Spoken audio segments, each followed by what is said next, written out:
Amém. Que a graça e a paz do Senhor Jesus esteja sobre a vida de cada um de vocês. Que alegria poder receber e ver o rostinho de cada um de vocês aqui nessa quarta-feira. Aqui nos Estados Unidos são 9 horas da noite. Eu estava olhando pela janela, o sol começou a sumir e a noite começou a cair. É isso mesmo, 9 horas da noite. Os dias de verão aqui são bem extensos. O dia amanhece logo cedo, às 5 da manhã, e só vai se pôr o sol por volta das 9 horas da noite. Eu sei que aí no Brasil já são 10 horas da noite, né? Mas os dias de verão aqui são extensos. E normalmente todos aqueles que aqui estão nos Estados Unidos estão nos acompanhando agora também sentem o peso desse dia tão comprido, né? Um dia de trabalho, eu sei disso. Mas a palavra de Deus é revigorante, a palavra de Deus é refrigério para a nossa alma, é assim que a palavra diz. E a gente está aqui para isso, para que a gente possa receber uma dose, né? Uma porção fresca da palavra de Deus e sermos refrigerados por ela, né? Afinal de contas, a palavra de Deus ela vem acompanhada da própria unção de Deus. Então a palavra e o Espírito vão agir em nós nessa noite, de maneira que nós vamos realmente sair daqui todos nós inspirados a vermos uma vida superior que inspira milhares de outras pessoas.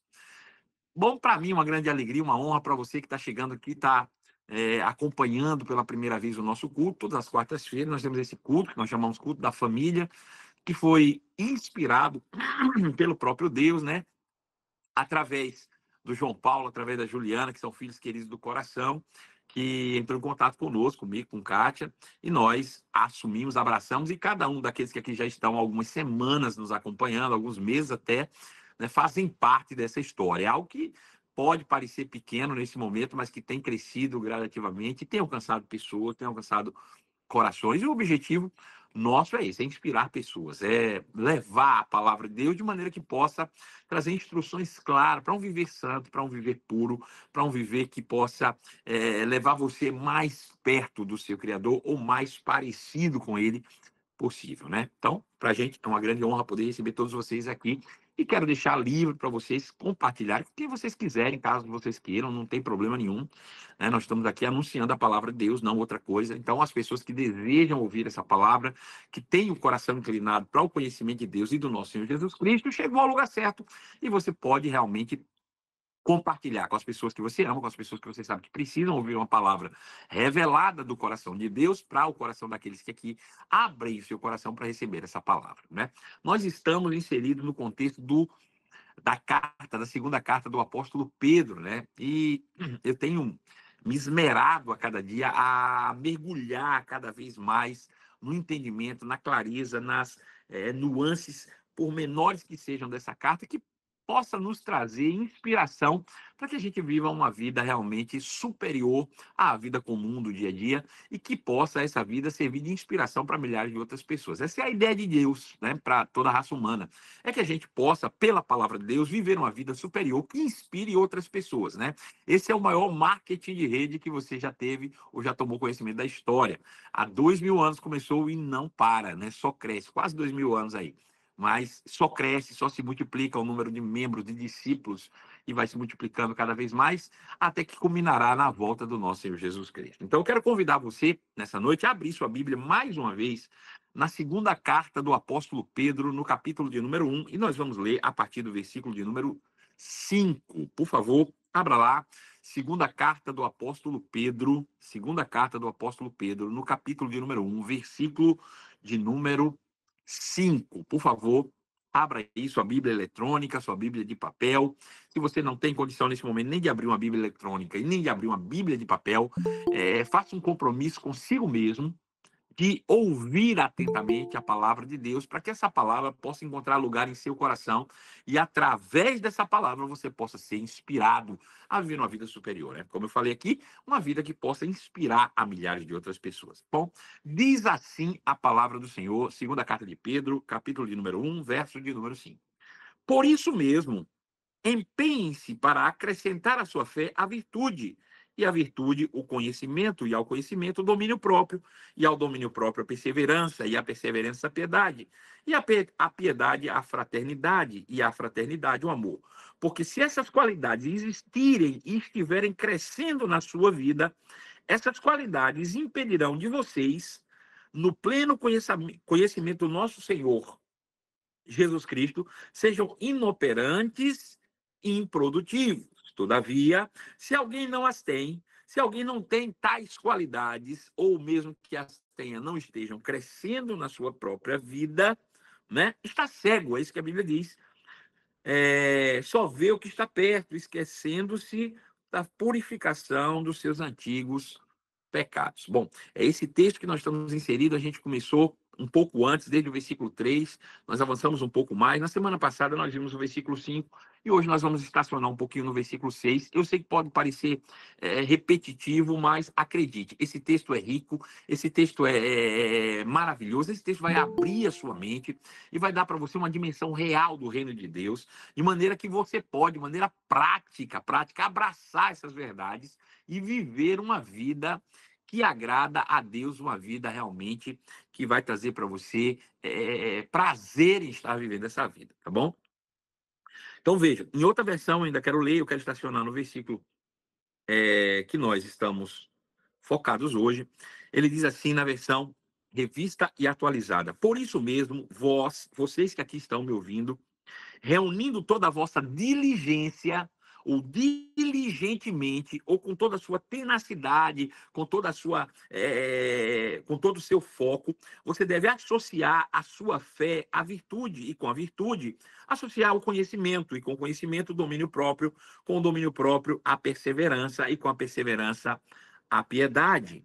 Com a piedade, a fraternidade, com a fraternidade, o amor, porque estas coisas existindo em vós e em vós aumentando, faz com que não sejais inativos nem infrutuosos no pleno conhecimento do nosso Senhor Jesus Cristo. Pois aqueles a quem essas coisas não estão presentes é cego, vendo só o que está perto, esquecido da purificação dos seus pecados antigos, dos seus pecados de outrora. Falando especificamente do verso 6, o apóstolo Pedro diz que nós devemos associar de forma diligente ou diligentemente com o conhecimento o domínio próprio. Com o domínio próprio, a perseverança. E com a perseverança, nós devemos associar também a piedade. Bom, antes de nós darmos prosseguimento, né, na narrativa desse texto, na forma elucidativa que o Espírito Santo vai trazer para nós nessa noite, eu quero convidar você a orar mais uma vez. E nessa vez você vai orar de uma maneira diferente. Eu quero que você ore pedindo a Deus para falar com você especificamente, pedindo a Deus para trazer respostas para a sua vida, pedindo a Deus para ir de encontro às suas necessidades, pedindo a Deus para que você tenha uma experiência única nessa noite com o Senhor Jesus Cristo. A Bíblia diz que a certeza que nós temos é que quando oramos, Deus nos ouve. E se Ele nos ouve, nós já temos aquilo que dele pedimos e orarmos segundo a sua vontade. Então, se Deus proveu esse momento para todos nós, de culto, esse momento de aprendizado, de crescimento da palavra, é porque ele deseja que você cresça no conhecimento de Deus e do nosso Senhor Jesus Cristo. Então, ore agora pedindo a ele para que você tenha essa experiência, para que ele fale com você, para que você ouça a voz de Deus. Eu vou orar. E Deus vai ouvir e vai responder as nossas orações, e então nós vamos dar sequência nesse culto. Coloca a mão sobre o seu coração, faça uma oração simples, não precisa de palavras bonitas, você só precisa de sinceridade, honestidade. Feche seus olhos, você e Deus, e fale com a maior sinceridade do seu coração, dizendo que deseja ouvir a voz do Senhor, ter uma experiência pessoal com Ele. Pai Santo, querido, amado, eu quero te render graças no poder do nome de Jesus, pelo privilégio que eu tenho aqui na qualidade de semeador da tua palavra, de um pregoeiro de verdades, Pai, inspirados pelo teu Espírito. Há pessoas, Pai, que voluntariamente abrem seus corações para receber essa verdade que liberta. Portanto, Pai, eu quero te agradecer em nome de Jesus. E me submeter completamente à unção do teu Espírito. Me submeter ao Espírito de conselho, ao Espírito da profecia, para trazer respostas a cada oração que nesse exato momento está sendo feita com fé. A cada coração sedento que deseja o conhecimento da tua palavra. A cada homem e mulher, Senhor, que chegou aqui aflito, chegou aqui em busca de respostas, que chegou aqui, Pai, desacreditados, Pai, do futuro. Que o Senhor possa, através da minha vida, alcançar e trazer respostas claras. Que eu possa ser um instrumento em tuas mãos, Pai, de honestidade, de respeito, Pai, trazendo com clareza, com honestidade, com respeito, a luz da tua palavra, Senhor, a interpretação, a revelação genuína, clara, Senhor, poderosa das Escrituras Sagradas que estão diante dos nossos olhos, Pai, e que nós tanto precisamos para o nosso crescimento, Pai. Eu sou honesto em dizer que sozinho eu não consigo, mas debaixo da tua unção, inspirado pela tua palavra, pelo teu Espírito, Senhor. Nós vamos sair daqui enriquecidos um pouco mais da tua palavra, no poder do nome santo de Jesus de Nazaré. Queridos, para você que está chegando agora, só contextualizando, a gente está mergulhado e, sendo bem honesto, né? O apóstolo Paulo diz, o apóstolo Paulo não, o apóstolo Pedro diz que nós devemos crescer, né? E agregar ao nosso crescimento algumas atitudes, algumas qualidades que se tornarão manifestas na nossa vida se nós quisermos, de fato, alcançar aquilo que, de fato, nós desejamos no que diz respeito à operosidade da nossa fé. Né? Quem não quer ter uma fé operosa? Quem não quer, irmãos, diante de uma necessidade da vida, seja de âmbito pessoal, seja de âmbito financeiro, seja de âmbito familiar, não importa. Quem não gostaria de olhar para o céu, levantar suas mãos santas, orar a Deus e ver essa resposta, e ver milagre acontecer na sua vida, e ver, de fato, coisas extraordinárias acontecendo, que não possam ser explicadas naturalmente, mas que seja uma clara manifestação do poder de Deus. Quem não gostaria de ser efetivo nisso, de ser eficaz nisso? E o apóstolo Pedro, ele nos ensina, né? E eu confesso para você que a cada semana, né, que nós mergulhamos um pouco mais na grandiosidade, na profundidade do saber desse magnífico texto bíblico, que está aqui na segunda carta de Pedro, a partir do versículo 1, do capítulo 1, né? Eu fico mais ainda maravilhado com a palavra de Deus, que é poderosa, que é rica, que é insondável, né? E com a clareza das instruções que é dada pelo apóstolo Pedro. Sabe, o apóstolo Pedro nos dá a demonstração clara de que a graça de Deus operava de uma maneira extraordinária na sua vida. Porque quando nós olhamos para o passado do apóstolo Pedro, as escrituras dizem que ele era um homem indouto, ele era um homem sem conhecimento natural. Ele era um homem que não era dotado do saber natural humano, de uma inteligência natural e humana, mas ele foi enriquecido do saber, ele foi enriquecido da sabedoria divina. Isso é manifestação plena da graça de Deus. E a gente vê esse homem que outrora, sendo ele mesmo indouto, agora nos traz instruções tão claras, né? Eu poderia dizer que, na verdade, esse texto, nós temos um mapa mental de quem evoluiu maravilhosamente com o conhecimento do Evangelho. Né? Se você começa a ler a Bíblia lá no começo, quando Pedro foi chamado, e atenta para as minúcias, para os detalhes da convivência de Jesus com Pedro, você vai ver que Pedro talvez tenha sido o discípulo mais corrigido que Jesus teve.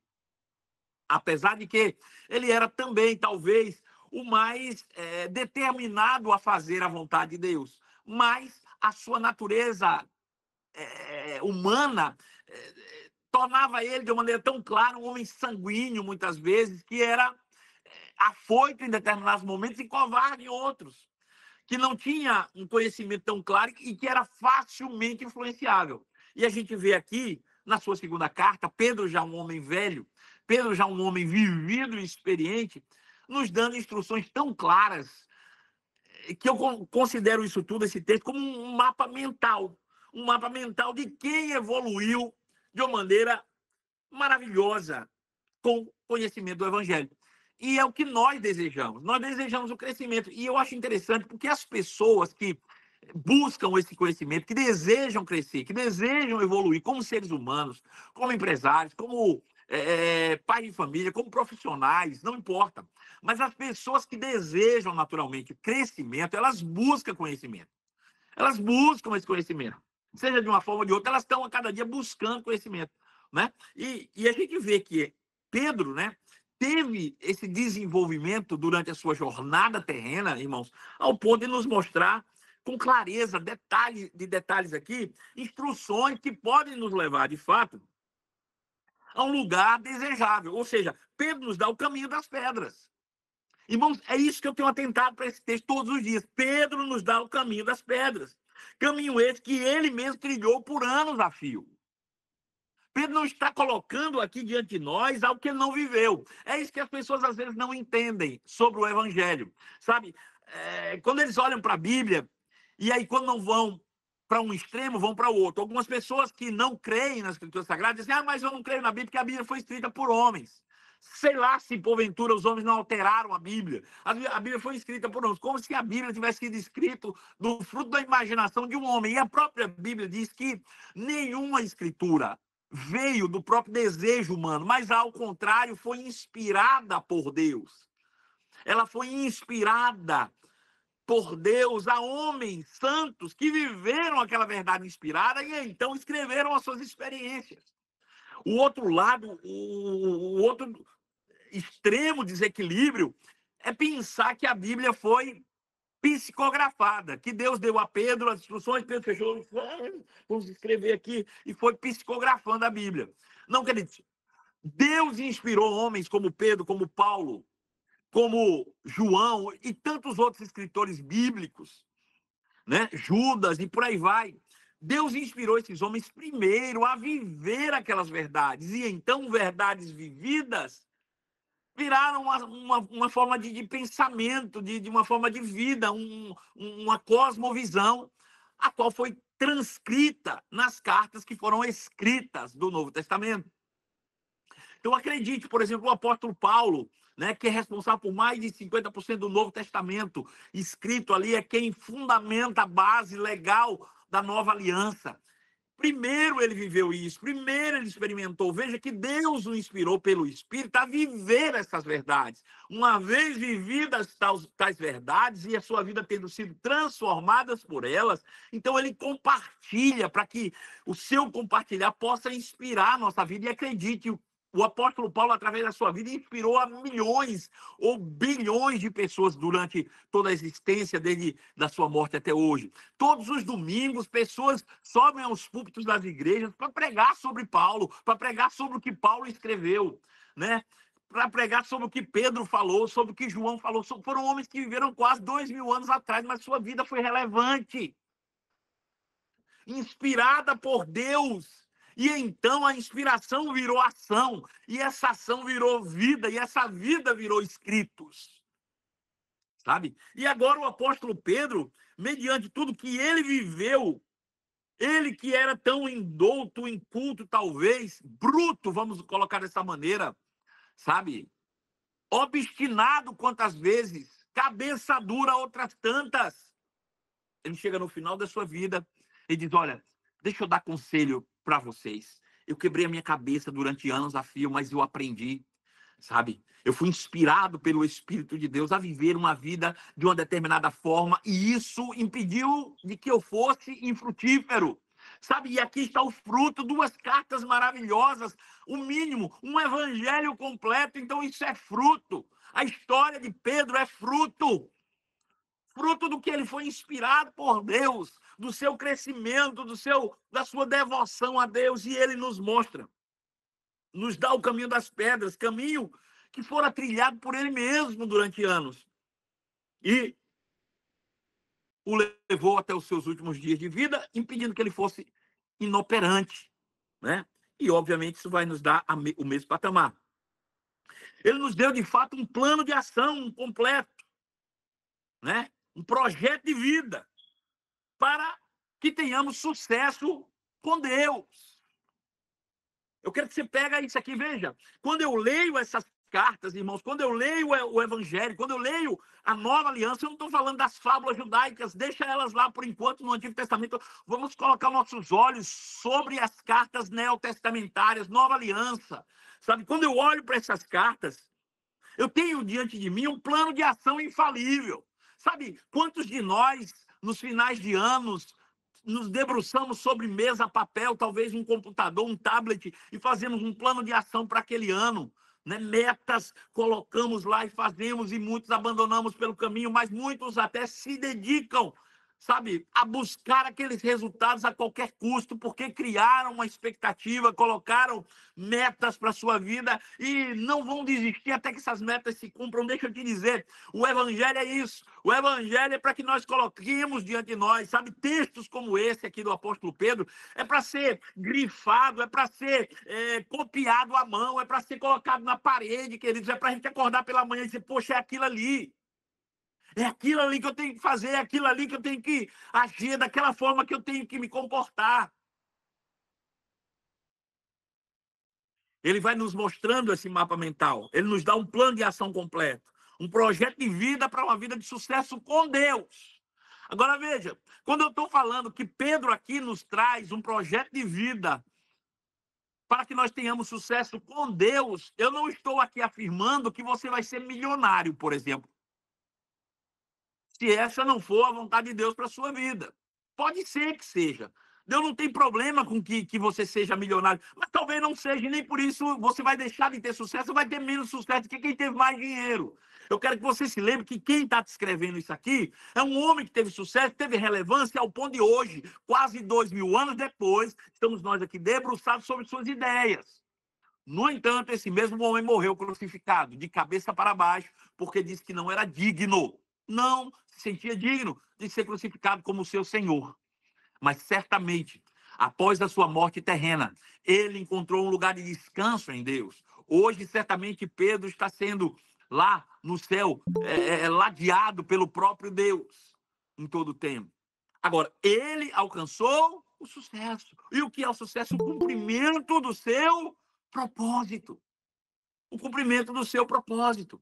Isso é sucesso com Deus, sabe? Se Deus tem um propósito para você nessa terra, aqui nos Estados Unidos, de ser um homem rico, milionário, bilionário, para que através da sua riqueza haja uma transferência de riqueza, para que o reino de Deus possa ser alcançado. Porque se há um propósito nisso, queridos, não há problema nenhum. Deus vai fazer com que, se você cumprir os passos que Deus requer que você cumpra, sabe? Se qualificando para desfrutar desse grande propósito, acredite, você vai alcançá-lo. Agora, se não for, querido, você vai ficar, você vai ter alegria e vai ter sucesso e vai ter paz e vai estar realizado também fazendo outra coisa.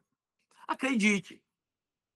Então, o apóstolo Pedro, ele nos dá esse plano de ação, né? Ele nos dá esse projeto de vida para ter sucesso com Deus. E ele diz o seguinte, olha, na versão NVI, porque se essas qualidades das quais eu estou falando, ou vou falar, existirem e estiverem crescendo na sua vida, elas impedirão que vocês, no pleno conhecimento do nosso Senhor Jesus Cristo, sejam inoperantes e improdutivos. Eu acho que o maior medo de um ser humano é ser improdutivo.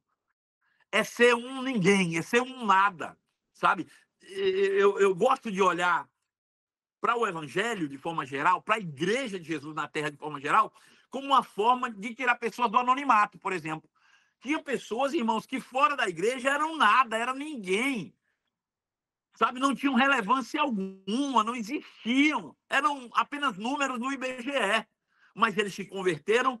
Normalmente as mulheres vão primeiro porque tem mais facilidade de buscar ajuda, e elas vão para a igreja, e ali elas começam a fazer uma amizade, e aí elas começam a se enturmar em um grupo, e agora elas passam a desenvolver atividades, e elas passam a ser alguém.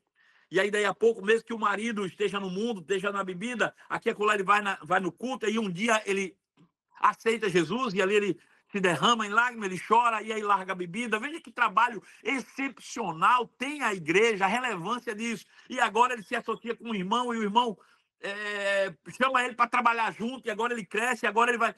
Irmãos, os filhos vão se envolvendo, sabe? Vai criando-se expectativas novas nas pessoas. O evangelho tem esse poder, tem essa característica. Quando você, de fato, abraça isso como verdade absoluta da vida, é impossível que você se torne inoperante e improdutivo. Porque é o que eu falei, eu acho que esse é o maior medo do ser humano, ele se tornar improdutivo e inoperante. É você ser irrelevante, é você ser ninguém, sabe? Imagina, se você morre hoje, ninguém dá falta de você, ninguém está nem aí, porque você é irrelevante. Mas a Bíblia está dizendo que se você cultivar determinadas qualidades, e estas qualidades que eu e vou colocar novamente aqui, as claras, como o apóstolo Pedro tem colocado na sua carta, essas qualidades existindo em você e crescendo, então essas qualidades que o apóstolo Pedro diz que devem existir, devem crescer na sua vida, é como um mapa mental. Ele diz, eu vivi isso. Foi isso que me trouxe até onde eu cheguei. Foi agindo assim que eu alcancei. Sabe, esse é o projeto. Então eu tenho que pegar essas qualidades e colocar diante de mim todo dia. Eu tenho que acordar pela manhã e olhar para aquilo. Gente, o que é que me falta? Olha para isso aqui, o que está me faltando? Eu não posso, gente, ouvir o evangelho. Como o jornal de ontem, que eu já sei o que está escrito, eu não posso ouvir o evangelho sem pensar em transformação de vida. Eu não posso estar num culto como esse sem pensar em como a minha vida pode ser afetada para melhor. Sabe, não é uma religião que eu bato um cartãozinho de ponto todo domingo, vou na igreja, o pastor pregou, eu saí, não sei nem o que foi pregado, mas eu fui na igreja. Deus não está se importando se você foi, se não foi. Deus quer ver o seu sucesso, Deus quer ver o seu crescimento. Deus não quer que você seja irrelevante, Deus não quer que você seja improdutivo, Deus não quer que você seja inoperante. Na versão A Mensagem, diz assim esse mesmo texto: com essas qualidades ativas e aperfeiçoadas em sua vida, a grama nunca vai crescer debaixo dos seus pés. Nem um dia passará sem sua recompensa, enquanto vocês amadurecem na experiência com o Senhor Jesus Cristo. Pensa que palavra poderosa. Se você pegar essas qualidades que nós temos colocado aqui, como um projeto de vida, colocá-las diante de você, e com tenacidade, com foco, com objetividade, sabe? Com diligência, buscar acrescentar isso todos os dias na sua vida, a grama jamais vai crescer debaixo dos seus pés. Que coisa maravilhosa essa expressão. Olha para você e vê se a grama não está crescendo debaixo dos seus pés. Qual é a relevância que você tem para a humanidade hoje? Qual é a relevância que você tem para a humanidade? Me diga, pelo amor de Jesus Cristo. Sabe? Se você morre hoje, você faz falta para alguém, a não ser a sua família, seu círculo mais íntimo. A Bíblia está dizendo, se você permitir que essas qualidades que são expostas aqui estiverem na sua vida e elas estiverem crescendo, essa é a garantia de que você não será insignificante, que a grama jamais vai crescer debaixo dos seus pés. Então, veja, essas são as qualidades indispensáveis para quem deseja ser bem-sucedido na sua jornada cristã. Na sua jornada cristã. O cristianismo é uma jornada, na verdade, a vida humana é uma jornada. Nós estamos falando aqui daquilo que os cientistas discutem e não chegam ao consenso. O que é a vida? O que é estar na Terra? Por que o homem está aqui? Para onde ele está indo? Nós estamos falando e a Bíblia traz isso claramente. Sabe? Nós não somos desse lugar. Nós somos inseridos nesse lugar para uma experiência terrena. E essa experiência requer crescimento, desenvolvimento, para que nós alcancemos o objetivo. E qual é o objetivo? Nos tornar semelhantes em experiência com o nosso Senhor Jesus Cristo. Né? Então, essas qualidades que nós vamos colocar agora, elas são indispensáveis para que nós sejamos bem-sucedidos nessa jornada cristã. Agora, veja, nada disso que eu vou colocar aqui vai acontecer de forma aleatória na sua vida. Não vai acontecer só porque Deus quer. Ah, não, eu estou lá e vai acontecer. Não, não vai. Não esquece, não vai acontecer. São qualidades que são desenvolvidas mediante ações intencionais. Isso aqui só se desenvolve, esse crescimento só se dá se você for intencional em suas ações. É resultado direto de ações intencionais. É por isso que o apóstolo Pedro nos dá tais orientações. Ele disse, olha, uma vez que, ao aceitar Jesus como Senhor da sua vida, você se tornou agora a habitação do próprio Deus, o próprio Espírito de Deus, o Espírito que a tudo sabe, que tudo prescruta, que tudo conhece, o Espírito de toda sabedoria, o Espírito de todo o poder, ele habita dentro de você. Ele não vem passear dentro de você. Gente, essa consciência tem que estar viva. O Espírito de Deus habita naqueles que fizeram de Jesus Senhor da sua vida. Ele veio morar de Malaicuia. O Espírito Santo não sai de dentro de você para dar um passeio porque você está fazendo. Não. Ele veio habitar em você. Ele mora em você. Agora, lembre-se que esse Espírito que mora em você, ele é detentor de toda a verdade. Ele é detentor de todo o poder. Ele é detentor de toda a sabedoria. Está tudo aí dentro de você. Ou seja, quando ele veio morar dentro de você, ele trouxe consigo todo o conhecimento do céu, todos os atributos celestiais, todo o poder de Deus veio habitar junto com ele dentro de você. Está tudo aí. Ou seja, tudo que você precisa foi lhe dado, foi me dado, foi nos dado por meio da presença de Deus em nós. Esse é o maior presente que podíamos receber. Eu sei que às vezes nos exaltamos, poxa, recebi uma cura divina, que coisa maravilhosa. Vamos agora pegar essa pessoa que recebeu uma cura divina e vamos agora exaltar ela, vamos botar ela. Deixa eu te dizer, maior do que uma cura divina é a presença de Deus em nós. Eu não estou aqui desqualificando a cura, eu não estou desqualificando o milagre financeiro, mas maior do que tudo isso é quem fez o milagre, é o poder que resolve, é a sabedoria que está por trás do milagre, e tudo isso está dentro de nós, desde o dia que aceitamos Jesus como Senhor da nossa vida. Por isso ele diz, olha, com essa consciência de quem habita em você, você deve reunir toda a sua diligência e acrescentar a essa jornada de fé um conhecimento. E nós falamos sobre isso semana passada. Se você não sabe do que se trata, vai voltar lá no meu canal do YouTube, vai ver a mensagem da semana passada que está gravada lá, para que você possa entender. Porque quando ele fala sobre você acrescentar sobre essa vida de fé, essa jornada que você iniciou, o conhecimento da qual ele se refere é a inteligência. Você tem que ser inteligente. Sabe, ser crente é ser inteligente. Crer também é pensar. Deixa eu te dizer, quanto mais você cresce, você se torna alguém inteligente. Agora, você vê um monte de, desculpa a expressão que eu vou usar aqui, eu não queria usar isso, porque eu não quero ser pejorativo, mas você vê um monte de crente burro. Por quê? Porque são pessoas que estão abraçadas com o conhecimento de fábulas judaicas, engolem qualquer coisa e não têm a revelação clara das Escrituras Sagradas, que estão disponíveis para nós por meio do Espírito Santo. Nós vamos nos tornando cada dia mais inteligentes com o Espírito Santo habitando dentro de nós. E eu tenho que ter isso em consciência. Não é uma coisa inapta, tem que ser uma coisa nata. Eu começo a entender isso. Olha, poxa vida, isso aqui é inteligente, eu tenho que pensar um pouco mais. Então ele diz que você deve acrescentar, colocar isso na sua jornada, reunir toda a vossa diligência, acrescentar ao vosso papel conhecimento ou inteligência. Agora, sobre essa inteligência, ele diz que você deve acrescentar o domínio próprio. E essa é a palavra que nós vamos ver hoje, a princípio. Eu devo acrescentar a essa inteligência que requer o ser cristão, o ser crente, requer de mim inteligência, requer de mim ser inteligente, para pensar um pouco, mas eu tenho que acrescentar a isso o domínio próprio. E a palavra domínio próprio significa, objetivamente, ter autocontrole. É a virtude de alguém que domina seus desejos e paixões. Desejos e paixões. Especialmente seus apetites sensuais. Sensuais. Veja,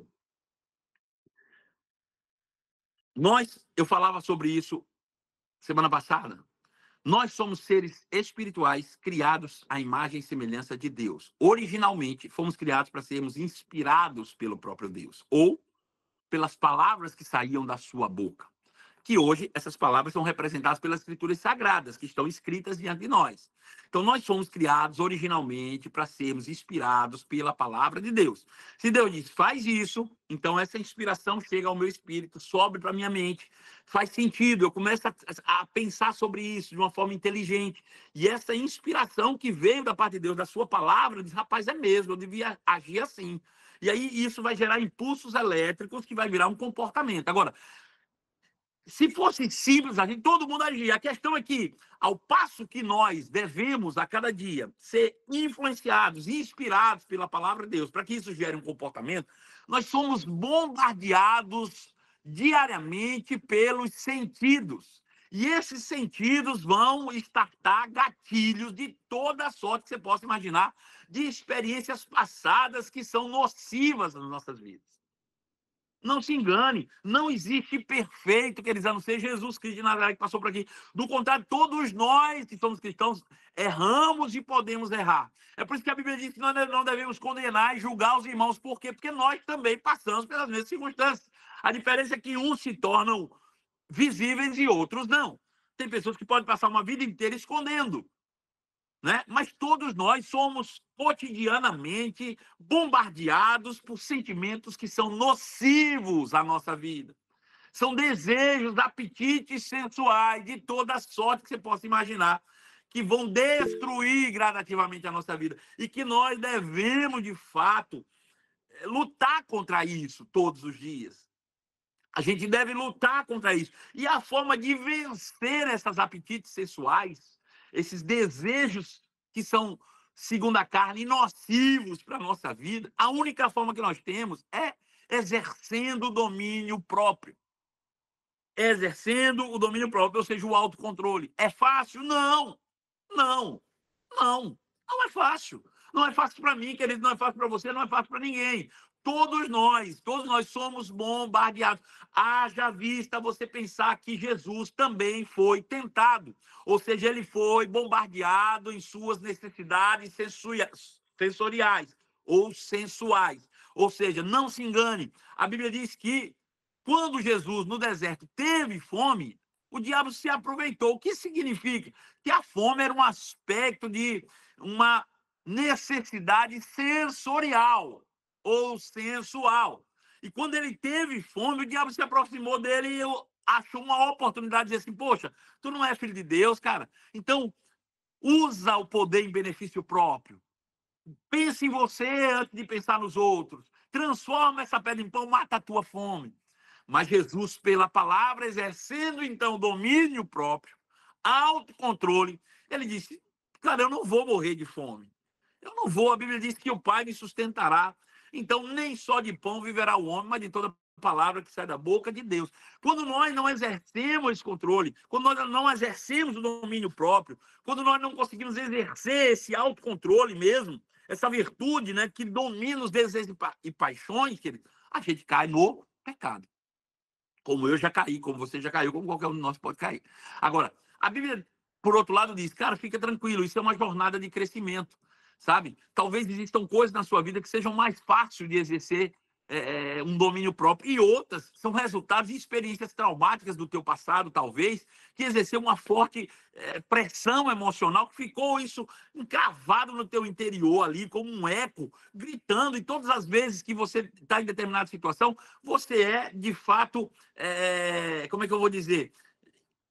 Instigada a querer voltar àquele comportamento do passado. É como uma pessoa que, por exemplo, a vida inteira foi alcoólatra. Aí ele começa a participar de um grupo de autoajuda, os alcoólicos anônimos, mas quando você vai conversar com o cara, ele diz, olha, eu estou limpo há 8 anos, eu estou limpo há 10 anos. Ele não diz, eu estou curado. Por quê? Porque eles sofreram, talvez, pressões tão grandes no passado, que os gatilhos emocionais estão ali. Em qualquer momento que ele está vivendo aquela realidade tranquila, pacífica, pode ser que ele seja tentado e ele vai ter que exercer eternamente não, mas até o dia da sua saída da terra, um controle. É claro que cada dia de abstinência de um determinado comportamento que é nocivo para a sua vida se passa, a abstinência te dá domínio próprio. Sabe? Por isso que nós devemos, por exemplo, fazer a prática do jejum. Né? Outro dia eu fiz um jejum de 3 dias direto, só com água, 3 dias. No primeiro dia eu queria desistir, mas eu falei, cara, mas eu não vou desistir. Jesus ficou 40, eu não posso ficar 3, não é possível. Eu vou permanecer. Sabe? E à medida que você vai permanecendo, você vai criando uma abstinência ao teu corpo, que tem uma necessidade ali sensorial de ingestão de comida, você vai criando uma resistência natural àquilo. E eu te confesso, no terceiro dia, se eu quisesse, eu permaneceria mais dias. Mais dias a fio. Sabe? Eu não fiquei no terceiro dia desesperado. O desespero aconteceu mais no primeiro dia. Sabe? E aí a Bíblia diz algo interessante, que nós temos um sumo sacerdote que se compadece dessas tais fraquezas sensoriais, desses gatilhos emocionais que são estartados para que nos leve a um comportamento errado e nocivo que venha destruir a nossa própria vida, trazendo dor, trazendo sofrimento, trazendo separação, trazendo angústia e tantas outras coisas que são autodestrutivas para a nossa vida. Aí a Bíblia diz que nós temos um sumo sacerdote que se compadece das nossas fraquezas, porque ele passou por isso, só que ele passou sem pecado. Ele sabe que a abstinência que ele teve de saciar, né, esses apetites sensoriais o levou à perfeição. E aí a Bíblia diz que nós devemos, então, nos aproximar desse trono, desse sumo sacerdote, em busca de graça e de misericórdia em situações oportunas. Ou seja, O domínio próprio não é exercido sozinho. Você tem o Espírito de Deus habitando dentro de você, que vai sempre pegar junto na hora que você dizer: eu não vou saciar esse desejo. Eu não vou saciar esta vontade. Eu não vou saciar esse apetite sensorial. Ou sensual, como você queira colocar. Sabe? E aí o Espírito Santo vai te dar a força necessária para que você possa vencer. E se porventura, queridos, em algum momento da vida você errar, não se condene. Sabe? Busque a Deus, que a Bíblia diz que também esse mesmo trono de graça nos dá misericórdia. Misericórdia. Sabe? É receber de Deus essa misericórdia, é receber de Deus o perdão, é receber de Deus, sabe, o seu amor, sabendo que ele te ama de uma maneira que ele nunca vai mudar o amor por você. Não tem nada que você possa fazer. Afinal de contas, você nunca vai conseguir pegar Deus de surpresa. Ele já sabia. Desde o dia que você nasceu, ele sabia de todos os seus dias. Como é que ele pode te culpar de algo que ele já sabia e ele ainda assim te amou? Mas nós temos que ter em foco que sobre essa inteligência é inteligente ser autocontrolado. Porque talvez você não tenha muitos prejuízos em Deus, apesar de que você atrapalha o seu crescimento, atrapalha o fluir da graça de Deus na sua vida, quando você dá vazão a esses desejos, apetites sensoriais. Você atrapalha o fluir da graça de Deus, mas talvez você não tenha tanto prejuízo com Deus. Agora, é certo que isso vai trazer prejuízo para a tua vida natural. É certo que isso vai trazer prejuízo para os teus relacionamentos. É certo que isso vai trazer prejuízo financeiro. É certo que isso vai trazer tantos outros prejuízos de imagem, de credibilidade e tantas coisas. Que eu vou dizer algo para você, para reconquistar isso, irmãos, é difícil. É custoso. Então é inteligente ser autocontrolado. É inteligente ser autocontrolado. É inteligente você pensar duas vezes antes de agir. É inteligente você ponderar as consequências dos seus atos, sejam eles de que natureza for. É inteligente, sabe? Eu preciso entender isso, que isso é inteligente. Isso é exercer o autocontrole, exercer o domínio próprio. Eu fico imaginando Pedro escrevendo isso. Pedro, que era sanguíneo, né? E demonstrado em várias passagens bíblicas. Eu me lembro que, apesar de ter sido uma coisa boa, né? Quando Jesus aparece no meio de uma tempestade e seus discípulos estavam no barco. E eles, amedrontados, achando que era um fantasma. Um fantasma, é um fantasma. Jesus disse: não, rapaz, sou eu, fique tranquilo. E Pedro disse: se é tu mesmo, manda eu ir ter contigo. Jesus disse: venha. Ele, pum, pulou na água. Né? Ou seja, eu não estou dizendo que isso é errado, mas você mostra, né, a atitude em pensar em Pedro, que ele pulou primeiro e pensou depois. Ele não estava apto a andar sobre as águas porque ele estava crendo. Ele foi porque ele era afoito. E depois que ele pula na água, a Bíblia diz que ele começa a reparar no vento, nas ondas, nas circunstâncias da sua volta, e aí começa a afundar. Sabe quantos de nós já entramos em negócios assim? Não, Deus falou comigo, vou entrar, pum, e entra sem ponderar, sem pensar, se você naquele momento está capacitado, preparado para dar continuidade naquilo que você aceitou fazer, né? Nós temos um grupo no Telegram, né? Eu fiz uma listazinha de pessoas que poderiam cooperar nesse grupo, colocando lá devocionais diários. E na hora todo mundo diz: eu vou, eu vou, eu vou. E depois a gente vê. As pessoas simplesmente vão deixando para lá. Por quê? Porque não ponderaram antes, não foram autocontrolados. Talvez nem tivesse capacidade ou tempo suficiente para fazê-lo. Ainda que isso é algo que deveria ser prioritário. Mas, ainda assim, eu entendo que às vezes tem outros compromissos que você já assumiu. Mas por que fazem isso? Fazem na empolgação e não debaixo de autocontrole, sabe? A gente precisa ter autocontrole, domínio próprio para dizer não, muitas vezes. Dizer não. Não, isso eu não consigo. Sabe? A gente trabalha no restaurante, nós temos um restaurante aqui em New Jersey. E às vezes os clientes ligam e dizem assim: Marcelo, eu queria que você fizesse isso assim para mim. Tem como você me entregar em 20 minutos? Eu digo: não. Não, mas eu preciso. Eu digo: não tenho. Mas eu vou comprar em outro lugar. Eu digo: cara, mas eu prefiro te dizer não tenho, que quer dizer, vou fazer e não te entregar. Eu tenho que ter autocontrole. sabe? Porque talvez naquele momento, cara, em um dia difícil, um dia mais complexo, eu tenho ali um cliente potencial na minha frente e eu pensar no dinheiro que ele vai trazer para mim. Mas eu não penso muitas vezes nas consequências do meu sim, né? Não tenho autocontrole para dizer sim ou não, domínio próprio e saber, poxa, se não foi aqui por esse cliente, eu tenho certeza que Deus vai trazer outro. E muitas vezes, depois de você dizer não, o cliente vai dizer, não, então tudo bem, eu vou querer assim mesmo, você pode fazer. Então, nós temos que ter esse domínio próprio, nós temos que ter esse autocontrole.